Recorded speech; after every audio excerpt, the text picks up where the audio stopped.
Taking up 15,000 acres along Indiana's northern section along the shores of Lake Michigan, Indiana Dunes National Lakeshore first began its transition into national parkland back in 1899. Making up woods, historic homes, dunes, and beaches, the park sees over 3 million visitors per year. But for some guests, hiking, swimming, and sunbathing is not all they will encounter in the park.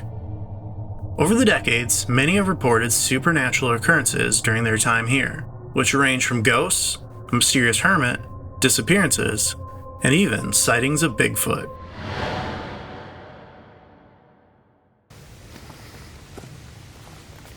Perhaps the most legendary figure around the park is that of a woman known as Diana of the Dunes.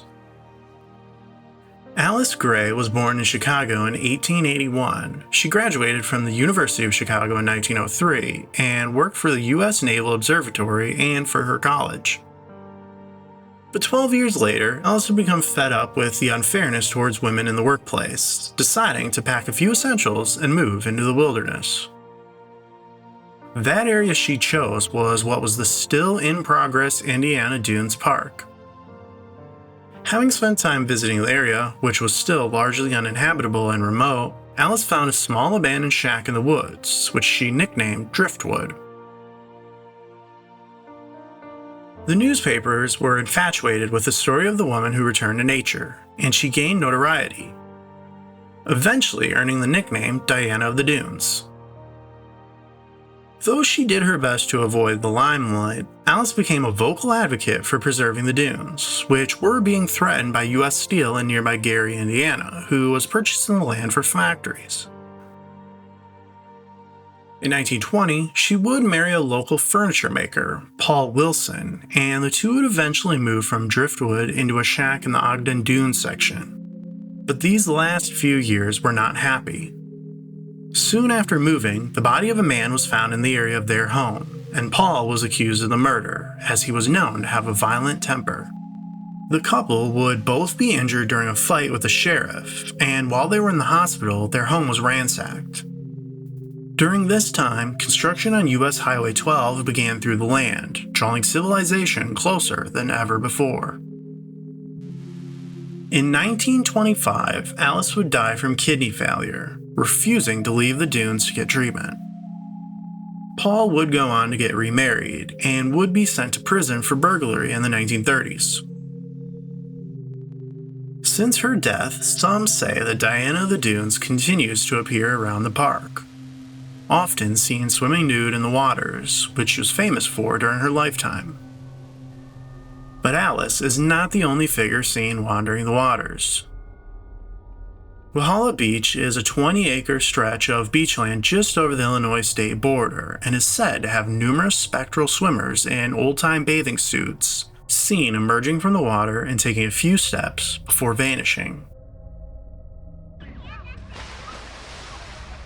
Laughter of children is said to come across the beach while screaming or splashing can be heard.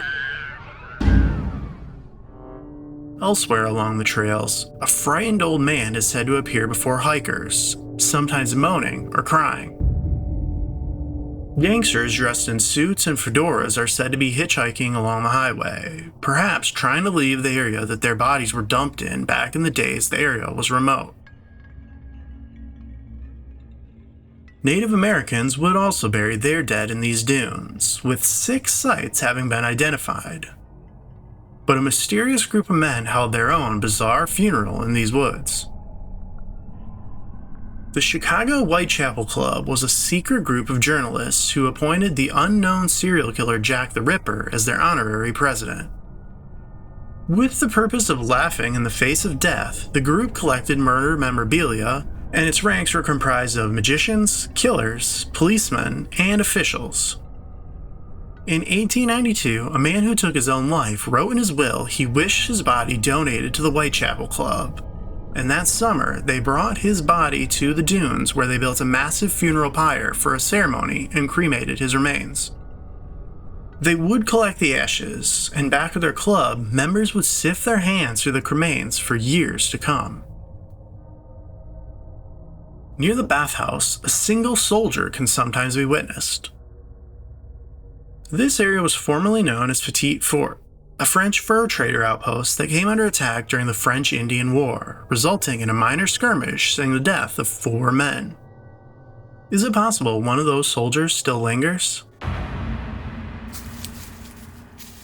In 2011, the Animal Planet show Bigfoot Finders came to the park to film an episode based on recent recordings vacationers had seen of a creature believed to be Bigfoot.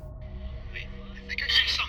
Like, there's a driveway. I think I see something moving back there. Do you see it right there? There's something black. Oh my god, what is that? Do you see it? What? Do you see it, guys? What? Can you tell what it is? See us? What is that? Can you see it, guys? Yeah. I can see it. It's barely. It's hidden. I lost it again. It's really hard. Where'd it go? It's walking at 2 feet. Oh, it's freaky. Get out of here. Oh my god! What is that?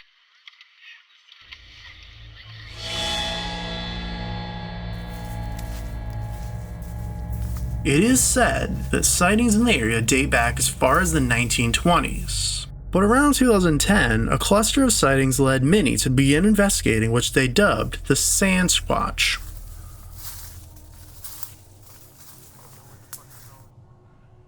We're off far enough from the trail, though. We're not lost. Here's some sort of animal footprint, a deer. Came right along here. Sure it wasn't Sasquatch? Baby Sasquatch, if it was. We're definitely on an animal trail right here, and between these two, they definitely come right through here. Yeah, a lot of this wood's rotten. That one's not going to be really loud, though. Yeah, that's not loud enough, I don't think.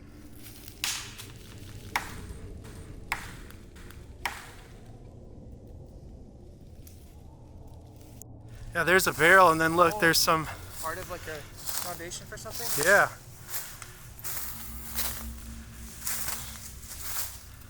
It's like an old well. It looks like it was maybe an old well that got covered in. And there's another piece of metal. Foam? Yeah, it's... Yeah, that's the styrofoam. That's all black mold, man. No, it's not. Yeah, I don't think this one doesn't say anything on it. But like somebody was out here with several things. Yeah. Like this was an area somebody was in a long time ago. We're not like near the trip. This is like, it was an old oh, that's in there. Might have been a part of a boat. Some sort of a gas or something. It cracked right open though. Here's like another cement slab, and this is almost like it was a planter box. And then there's like a trough and some more cement bricks. So there might have been something out here at one point that got demolished. See, check this stuff out. Oh, what is this? It's definitely not Diana's shack, but it's...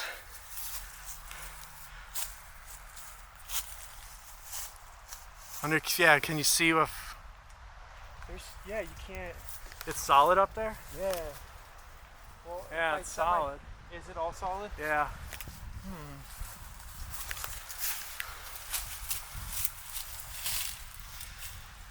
It's solid. There's a hole in metal. it's not in use, whatever it is.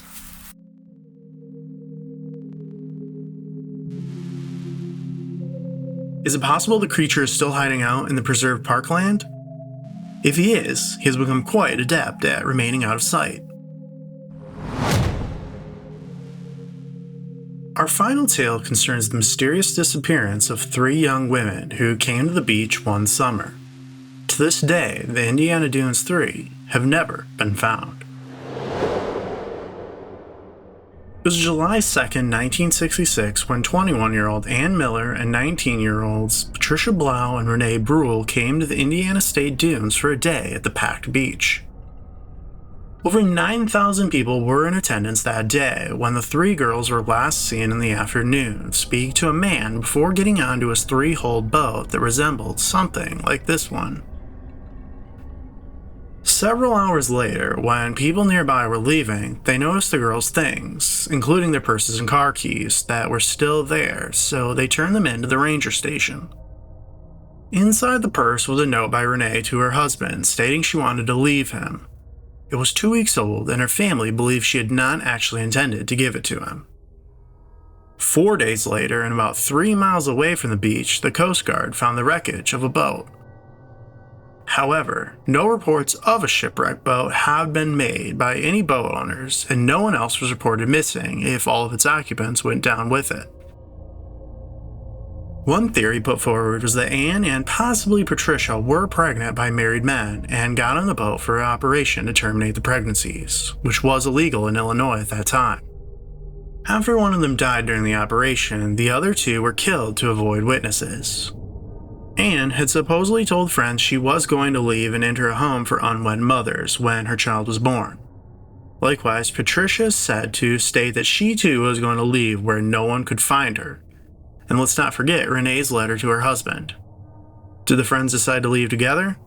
Maybe.